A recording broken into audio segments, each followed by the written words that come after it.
right. Welcome to today's episode of Your Daily Scrum. I'm professional Scrum trainer Ryan Ripley. Below me is professional Scrum trainer Todd Miller. What's up? Pretty good. Yeah. All right. Before we get into today's topic, we want to make sure everybody out there knows about our new community. It's a free community, community.agileforhumans.com.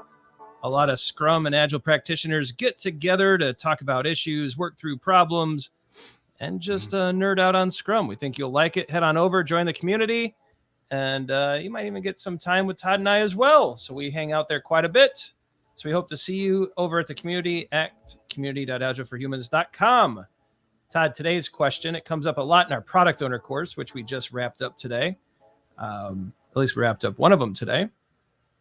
How do you find your stakeholders? Right? Yeah. I think I might have kind of scared people when I said that I've met, I was in a circumstance with a product owner before that did not involve stakeholders and got fired because of it. And so, we're good friends and big fans of the work of the Liberators, Christian and Barry. And we refer people to this. Christian wrote this article last year, and since we saw it, we've really been talking through using a stakeholder map, and thought it might be interesting to first give a shout out to some of their work, and also turn you on to what we believe to be a really awesome way to identify your stakeholders and any gaps you might have in them. Yeah. And just for those of you looking for the link immediately, here's a link below. It's also in the show notes, so we hope you check this out. But Todd's going to walk you through the highlights, and then hopefully you can check this out in your leisure later on. Yeah, so we don't want to just read you an article. I think really one of the highlights is this canvas that they have created, right? And they have step-by-step instructions for how you could potentially facilitate this exercise, right? And it just shows, we have two axes: influence over a product and stake in a product, and really four different quadrants of stakeholders that we might want to identify, right? We've run this in classes and in consulting engagements as well over the past year, and quite frankly, it's worked really well. So huge shout out, Christian and Barry, for it.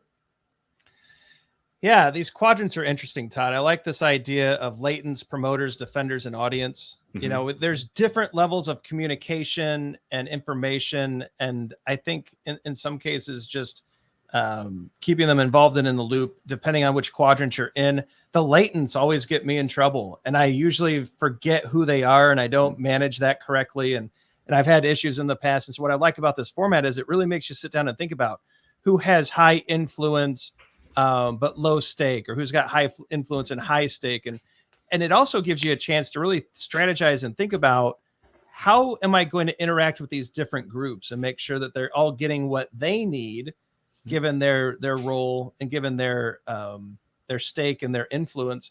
But it's also interesting, if I sit down as a product owner with a Scrum Master and look at this format, I can also think about, where are some of the obstacles, not in people, but in communicating with these people. Like, where are some of the impediments that are causing miscommunication, and can really be more intentional and strategic about first identifying stakeholders, but then even later on managing that relationship. Yeah.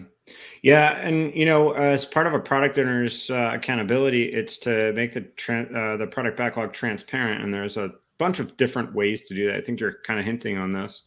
And not every one of these would be the same approach. Like, I wouldn't take the same approach for promoters as I would for audience, right?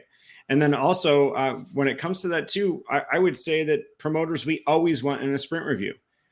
Maybe we don't want audience in every, maybe we do. I don't know. That's another good question to ask. So I look at this and I start to think about, how might I be creating transparency that's good enough for that particular area? Also, in the future, this is going to change. At what interval do I need to reevaluate this? So a lot of really thought-provoking the stuff that happens by looking at this.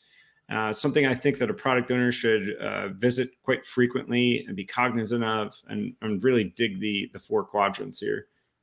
Yeah, definitely check this out. Let us know in the comments. How do you identify your stakeholders? How do you create plans on how you're actively going to engage with them. We think those are important topics. Can't wait to hear how all of you do it, but definitely check out the Liberators.